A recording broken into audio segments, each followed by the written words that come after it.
Kant has the following to say about the symbolism of the sacred. There is no possible intuition of God, the omniscient, omnipotent, all-good principle of the universe. Our only contact via intuition is an indirect contact, one in which intuitions symbolize the different aspects of the God principle. This is why Kant had to make room for faith in his metaphysical systems. We cannot know God, but we can think this principle without violating the logical principle of non-contradiction. Symbols give rise to thought, Ricoeur argues, and the mechanism operating here is not that of association, but rather one of analogy. Plato's allegory of the cave is operating on the mechanism of analogy, which is referred to in terms of the linguistic operator of metaphor. Metaphor redescribes reality via the operation of a transposition of meaning from one more commonplace domain to a different domain, which in the case of man is a wolf, displaces the meaning from the species domain to the genus domain, which can be seen as the principle of the species. Hence the presence of meta, before, in the term metaphor. In the case of Plato's allegory, an extended metaphor in the spirit of logos, it is the knowledge of the form of the good which is the first principle of his exposition of the forms in the Republic. This correlates well with both the views of Aristotle and Kant, who also emphasized the importance of a practical philosophy that provides us with perspicuous accounts of the role of the so-called productive sciences and arts for which the metaphorical function of language is so important. Shakespeare is perhaps the poet that best mastered the art of the extended metaphor, through his use of symbolic language which, in Heidegger's terms, put the truth of beings to work. Ricoeur claims that, when extended metaphors occur in poetry or myth, mythos, it is moral action that is being imitated for the purposes of tragedy, the catharsis of the emotions of pity and fear. What we experience in the transcendental spectacle of Shakespeare is the unconcealment of a meaning of being and of the good which is captured in the ancient Greek term of aletheia. This, according to Ricoeur, is one of the functions of metaphor, to present men as acting and all things as in act. Such could well be the ontological function of metaphorical discourse, in which every dormant potentiality of existence appears as blossoming forth, every latent capacity for action as actualized. Rule of Metaphor, page 43. Campbell speaks about the transformation function of metaphor in which meta refers to what is transcendent beyond all categories of thought, to something that is supersensible. Once we move into this zone of transcendence, beyond the categories of conceptual thought which are governed by the categories of the understanding, we move beyond the realm of truth value and into a dialectical realm of opposites, e.g., good and evil, male and female, light and dark, right and wrong, death and life, future and past. Through such dialectical opposites we move into the realm of the sacred and holy, symbolized so well by the Garden of Eden myth, with its trees of knowledge and life, where God and man dwell together in a mythical harmony for all time. The presence of man in this almost perfect scenario, however, reveals a fragility which disrupts this harmony, and ends in man's exile into the real world in which he will need to use his knowledge to survive as long as he can. The sentence of mortality that God has passed upon man is generally interpreted as a punishment. Man also is forced to endure perhaps the worst of all forms of suffering, namely the pain of being alive at one moment and not the next. He is forced, that is, to endure the pain of having no future once this mysterious event of death occurs. This realm contains both elements of the metaphysics of nature and the metaphysics of morals that we can find in Kant's critical philosophy that dedicated itself to the drawing of the correct boundaries around the domain of the metaphysical.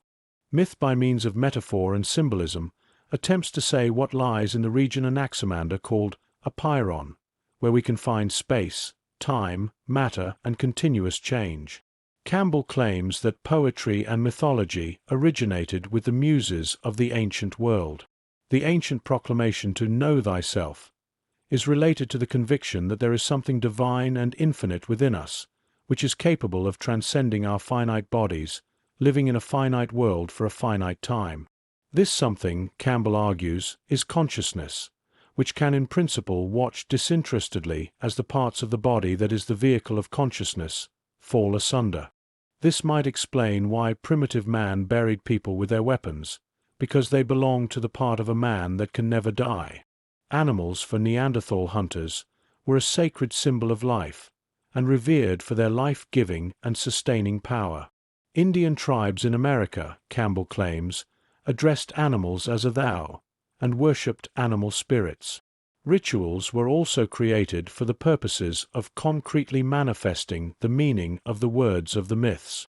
The medicine men or shamans of primitive tribes often experienced near-death experiences, which enhanced their status in relation to myths about death, being a crossing over to another realm of being. The idea of Mother Earth gave rise to a general feeling of awe and wonder for animals and their spirits. This was also the case with all manifestations of magnitude and power in mountains and rivers. These phenomena were all experienced as sacred by the mythic imagination, as the sights and sounds of the divine or the sacred. These aspects of the world were related to the thou feeling, which has been so truncated by our modern life. Perhaps, when we retreat to those few places where we meditate, e.g. our churches, our libraries, our studies, our concert halls, we share something of this ancient experience. This meditative experience is accompanied by a special type of pleasure which Campbell names bliss. Campbell argues that the myths and rituals of these periods predated the myths of the Garden of Eden and the ancient Greeks we are familiar with. The ancient Gaia principle of the Earth Mother Goddess had been supplanted by warrior myths or gods who tended to be masculine, e.g. Yahweh and Zeus, who castrated his own father. Greek philosophy and art, inspired by the female oracles, may have been attempting to relate more meaningfully to this ancient way of being in the world. The ancient way of being, that is, may have taken the royal road to the way of being in the world that is best for the human form of Sush. Myth, that is, carried us back to a time when these experiences were closely related to eudaimonia, the good-spirited flourishing life. Myth is the fruit of the second tree in the Garden of Eden, the tree of life, which no one is forbidden to eat of, and which Campbell argues bore Jesus Christ the Savior of the Christian faith. Mythology, Campbell argues, is embedded in a local geography and connected to ways of sustaining oneself in life, which will determine some of the focus of the myth. The forest determines that life-sustaining activities will take the form of hunting and searching for roots and berries. In such an environment, there will not be the space or time to appreciate the awe-inspiring dome of the sky and the sense of perspective that surveying huge distances provides us with. This kind of open environment provided the ancient Greek and Renaissance artists and poets with the inspiration for their works of art. Michelangelo and Shakespeare embodied the Renaissance spirit in different mediums and different landscapes. Michelangelo's sculpted figures at the tomb of the de Medicis manifest pent-up human energy frozen at the gates of death. The mass effect of the stone used by the Renaissance artists testify to the power of the human Sush to shape his world in harmony with his natural surroundings. Shakespeare, too, puts the melancholy and joy of life and death on show in his transcendental spectacles, using language symbolically in ways no one has done before or after. Shakespeare also embodies an important theme of cosmopolitanism in his works, which would later flower into the cosmopolitan hylomorphic critical philosophy of Kant, who conceived of a kingdom of ends in the far-distant future which will retain the oracular spirit of much of our Western mythology and philosophy. The form of life associated with agriculture and plant life meant the substitution of the sacredness of the seed for the animal, which we first hunted and then domesticated. The female Gaia principle of Mother Earth, from which all life emerges and is sustained, becomes, for these communities, the focus of the sacred and the divine. Each form of life had its heroes pursuing their heroic journeys, manifesting the courage of a life lived so close to death. Civilization in its settled form brought with it other more sustainable long-term values and attitudes that allowed communal and family life to thrive. Love sublimates the more aggressive impulses and allows art and philosophy to emerge as civilizing influences. New heroes emerge. Socrates, a new kind of intellectual hero recommending the examined life in search of wisdom and self-knowledge, replaces the manic Achilles, the hero from an age with a warrior mentality. Eros endures through the centuries, until we reach the Middle Ages, where we encounter the greatest love stories which Campbell argues created the distinctive form of Western individual consciousness that eventually led to the commitment to freedom and the international rights of man. Christianity's two commandments to love God above all else and love thy neighbor contributed to this development which existed parallel with the warrior culture, Thanatos, that plunged us into war and conflagrations again and again until we reached what Arendt called this terrible century. A century in which 2 world wars are fought, and weapons of mass destruction are used on civilian populations. The romantic meeting of the eyes in a loving personal individual relation testified to the attempt to transcend the pain and suffering associated with the burdens of Sush and the inevitable mortality that defines life. Campbell believes that the principal teaching of Christianity is that which urges us to love our enemies.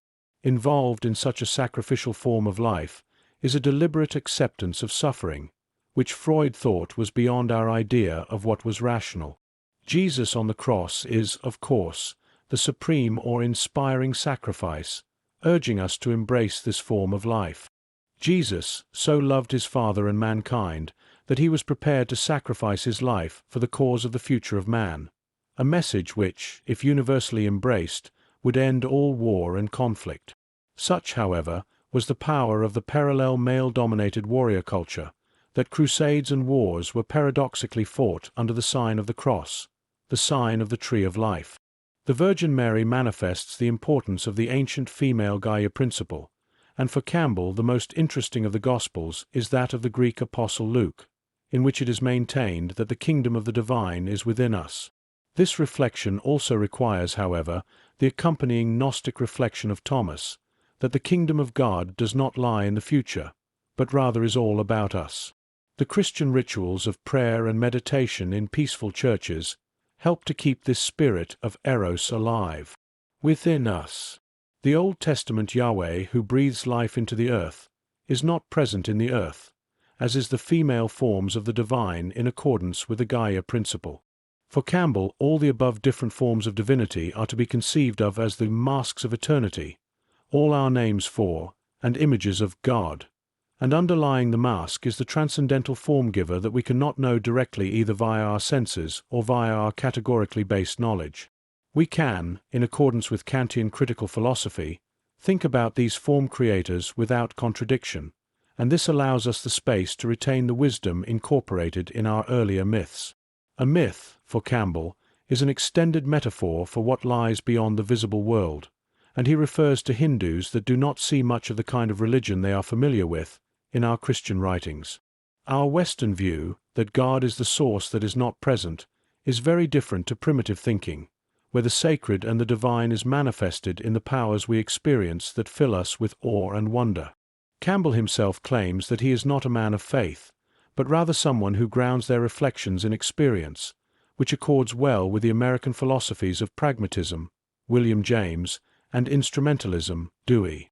Much of what Campbell presents is in accord with the presentation of James's approach in his Principles of Psychology, in which he investigates both the conditions and phenomena of mental life. There is, however, also a hylomorphic aspect to Campbell's reflections. He maintains, that is, that the energies we attempt to symbolize in our myths, metaphors, and symbols originate in our human body and life. The emotions associated with art, which are associated with these religious symbols, metaphors, and myths, are more related to the sublime than the beautiful, but both kinds of emotion are related intimately to the moral life of Sush. One of the Kantian images most relevant to the awe and wonder we experience in relation to the vast expanse of space which fills the mind is that of the dream of Karazhan, a man who has not valued the presence of his fellow men in his life. Karazhan dreams he is judged by a supreme being who sentences him to flying out on an endless journey in infinite space and into far-flung regions of the universe where there is no light and only pitch darkness. Karazhan awakes from this experience of the terrifying sublime and re-evaluates his life with his fellow men. This kind of dream is not common, but its symbolic structure is unmistakable. This dream has both elements of the metaphysics of nature and the metaphysics of morals as part of its symbolic structure. Campbell cites Schopenhauer's thesis that one's whole life has been constituted by the activity of the will within, and this invokes the ancient Greek idea of the good and the Enlightenment idea of freedom simultaneously. The stories we tell are obviously important in both our civilization-building and culture-creating activities, and their role increased in importance once life settled down in communities like the village and the polis, where the stories of animals living in a supernatural world became more earth-centered and more concerned with the knowledge and wisdom we need to lead good-spirited, flourishing lives. The mythical story is firstly designed for the children and youth of the community. Insofar as these were biblical stories, they aimed at achieving a form of identification with the figure of Christ and the power of love to transform our existence. Christ, Campbell argues, embodies the presence of earlier divinities such as Isis and Osiris, who were early symbols of the transcendental X that we are unable to directly represent conceptually. Death is the mysterious telos of life that cannot, as such, be experienced.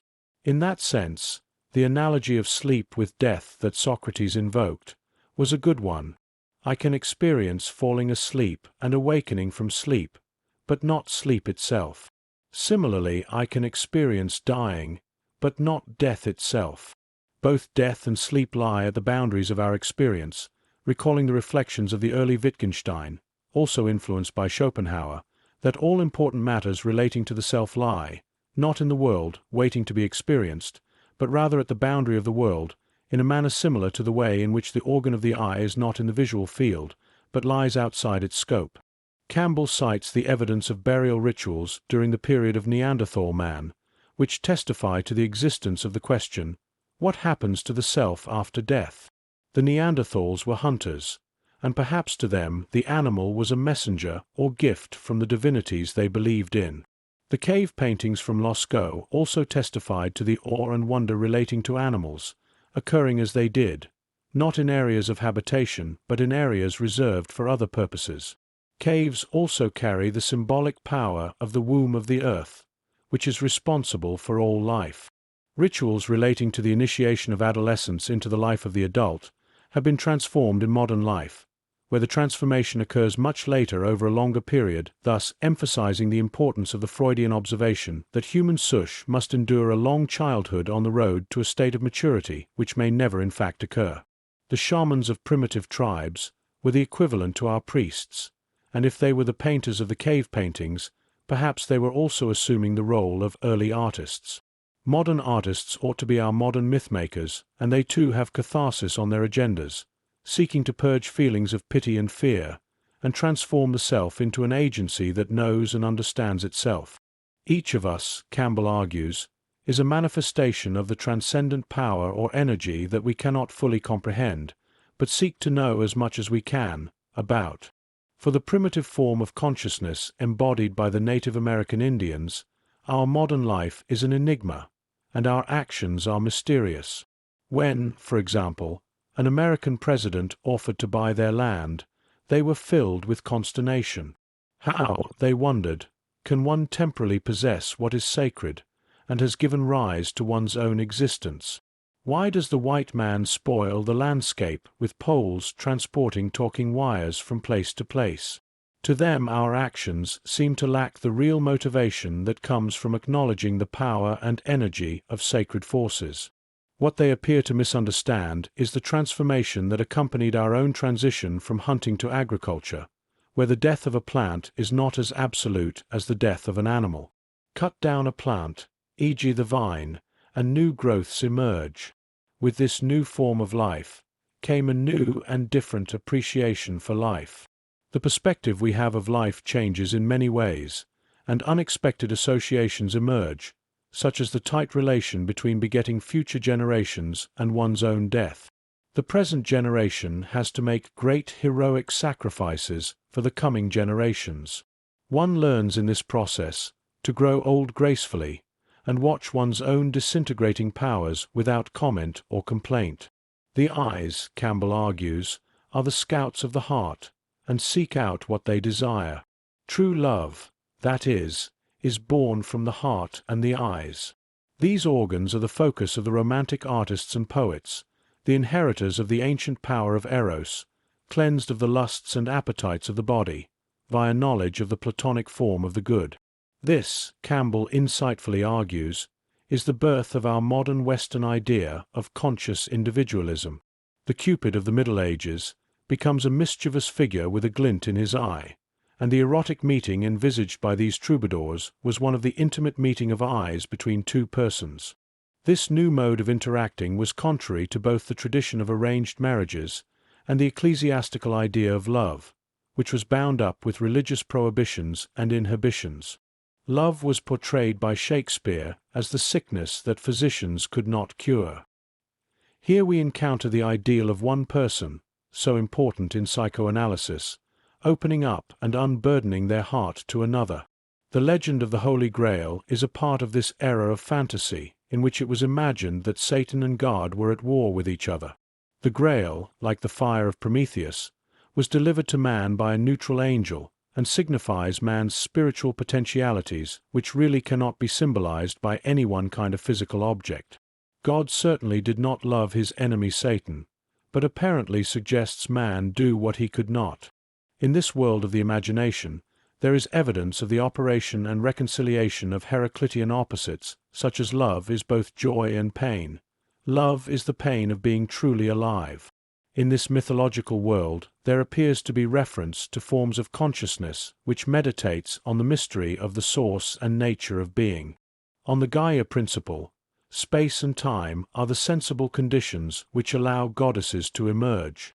Campbell argues it was the Hebrew mythology that wiped out the worship of female deities, a situation which Christianity attempted to mitigate with reference to the Virgin Mary and the miracle of the virgin birth of Jesus. The agricultural communities of Old Testament times were often overrun by the hunters and herdsmen, for whom violence and conquest was a way of life. This state of affairs probably resulted in the building of walls around communities for protection and defense purposes. Zeus, too, Campbell argues, was a warrior god, a state of affairs which was also mitigated by the presence of over 70 female oracles and deities such as Athena, Gaia, Aphrodite, the Erinyes, Hera, Demeter, etc. In Greek mythology, the male and the female are in constant interaction. The reference to the organs of the eyes and of the heart and their location in the head and breast, above the lower pelvic zone, where sexual and nutritive gratification dwell, has hylomorphic and psychoanalytic significance, even if the role of the brain is somewhat ambiguous on such accounts. Reference to the dominating activity of more primitive appetites and urges contain the potentiality for being transcended by the organs belonging to higher systems. Campbell claims that whilst God is a metaphor, a thought or idea, the reference of the metaphor, thought, or idea is transcendent and lies beyond both being and non-being. The contrast of the Western conception of the ultimate deity differs from that of the East. The West sees God as being the source of energy and his creation, whilst the East sees God as manifest in this creation and being the vehicle of the energy of the universe. The different deities being different personifications of this energy. The different sources of organ energy in our bodies have different consequences for the forms of life we lead. These images, thoughts, ideas, and metaphors then emerge from our various life activities in our life world. The circle is a universal geometrical symbol that is connected to beginnings, ends, and eternal circular movement. The cycles of life repeat themselves and are recorded by our clocks and calendars. The circle was sacred for Plato and symbolized the soul. For many primitive tribes, it was associated with the magical and the miraculous. It is but one image or archetype emerging from man's sush, which has both bodily and psychological characteristics. What is inside the circle of the soul is a question which recurs again and again in many different forms in different mythologies. Life might be boundless, but metaphors, thoughts, and ideas are finite expressions with finite relations to other metaphors, thoughts, and ideas. Plato and Aristotle spoke of a hierarchy of forms of life, ranging from the healthy, wealthy, and courageous forms, which are all subordinate to the contemplative examined form of life that comes from meditating philosophically upon existence. Mythology sees the highest hierarchical form of life in terms of the divine, and perhaps questions whether the philosophical form of life is as sacred and significant as the divine form of life which comes from meditation and prayer. Plato and Aristotle did not use the term sublime, but undoubtedly referred to this experience insofar as the terrible power of nature was concerned. We should recall that the oracles warned man that everything he creates is doomed to ruin and destruction. The Gospel, according to Mark, speaks of the end of the world coming in the future, and the elimination of ethical thinking.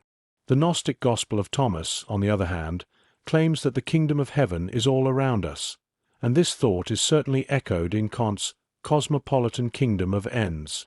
Campbell argues that myth originates in the human body, a thesis Maurice Merleau-Ponty would certainly have had sympathy for, given his commitment to an account of being in the world which recognizes that the body is the originating source of the lived world man dwells in. For Merleau-Ponty, the self is the body which has many more dimensions than biological or psychological science can imagine. This source may well be part of a network of physical causes, but this is not the primary significance of Merleau-Ponty's Aristotelian proposal, which suggests the importance of form in appreciating the holistic responses of the individual to his environment. This, then, permits the introduction of teleological considerations in the task of correctly describing and understanding the structure of behavior. In his work, The Phenomenology of Perception, Merleau-Ponty has the following to say about the self that gives meaning to our behavior. I am not the outcome or the meeting point of numerous causal agencies which determine my bodily or psychological makeup. I cannot conceive myself as nothing but a bit of the world, a mere object of biological, psychological, or sociological investigation. I cannot shut myself up within the realm of science. All my knowledge of the world, even my scientific knowledge, is gained from my own particular point of view, or from some experience of the world without which the symbols of science would be meaningless. The whole universe of science is built upon the world as directly experienced, and if we want to subject science itself to rigorous scrutiny and arrive at a precise assessment of its meaning and scope, we must begin by reawakening the basic experience of the world of which science is the second-order expression. I am not a living creature, nor even a man, nor again even a consciousness, endowed with all the characteristics, zoology, social anatomy, or inductive psychology, recognize in these various products of the natural or historical process. I am the absolute source. My existence does not stem from my antecedents, from my physical and social environment. Instead, it moves out towards them and sustains them, for I alone can bring into being for myself the tradition which I elect to carry on, or the horizon whose distance for me would be abolished, since that distance is not one of its properties, if I were not there to scan it with my gaze. Phenomenology of Perception, translated Smith C.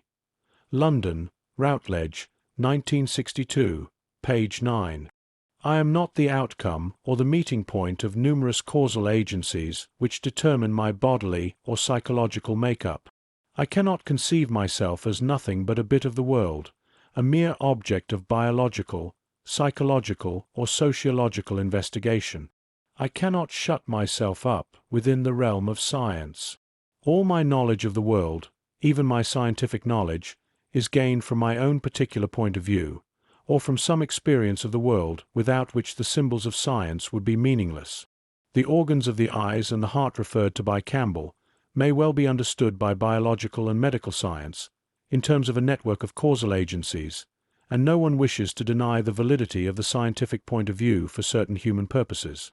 These sciences, however, do not enable us to complete the task of knowing ourselves, set by the ancient Greek oracles, a task that Aristotle undertook so systematically with his hylomorphic theory of Sush, a theory which relies on 4 kinds of change, 3 principles of change, 3 media of change, and 4 causes of change, which we find accounts of in 3 different regions of science: theoretical, practical, and productive.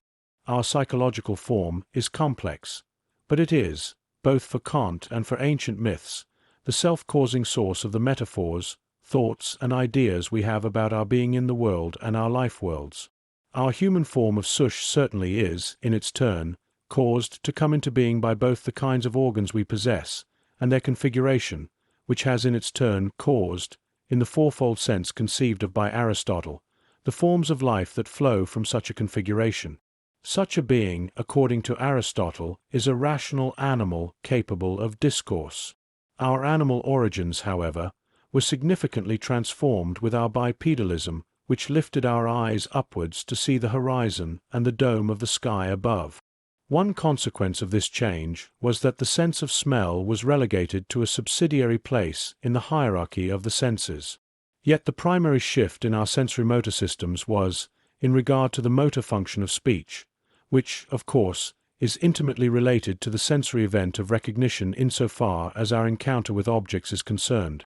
The denomination of objects does not follow upon recognition.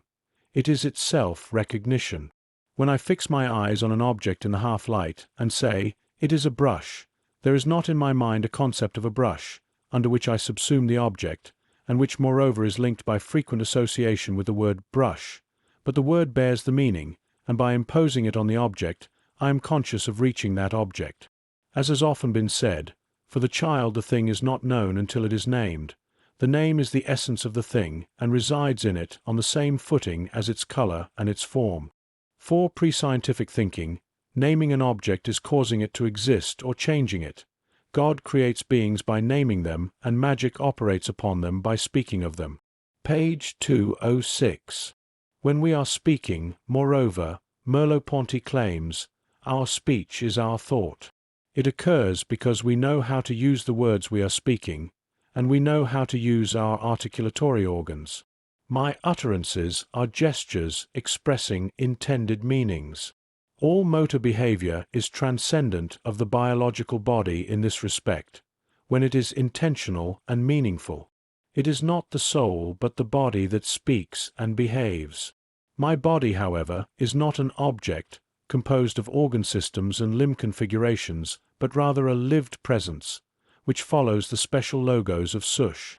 Ancient man and his oracles appear to recognize God everywhere, including within himself, and this attitude is manifested more in the serene Eastern religions like Hinduism and Buddhism than it is in our own dramatic tragedy-laden Christianity. This does not, however, prevent the Christian from joyfully participating in the sorrows of the world. Mythology, Campbell argues, must to some extent validate our experience and guide future conduct reliably, but neither the primitive myths nor ancient Greek, Christian or Eastern myths appear to be able to either validate our experiences or guide us into the future. In answer to the question of whether we are capable of formulating such future-oriented myths for ourselves, Campbell appeals not to artists, but to science and quantum interconnectedness. Science can be magical, he argues, appealing to a dimension of existence deeper than causality, but the question remains whether quantum theory can give us a better account of life than that we find in hylomorphic theory, Kantian theory, and psychoanalysis. Will the inner space of human life be accounted for by quantum theory in the same terms as the inner space of external objects? If so, what then happens to the experience of time? Will it be a relative phenomenon, as Einstein suggested, or will the consciousness I have of this now be a necessary and absolute starting point? If so, are we experiencing the sacred circle T.S. Eliot talked about in his 4 quartets, where after much journeying we arrive at the end only to see it as our beginning, which we now know better than we did when our journey began? This, of course, is a better journey than that of Karazhan through endless pitch-black space. Better in the sense that we dwell in the light, alive and conscious of the dark, and of death, but with the possibility of experiencing eudaimonia.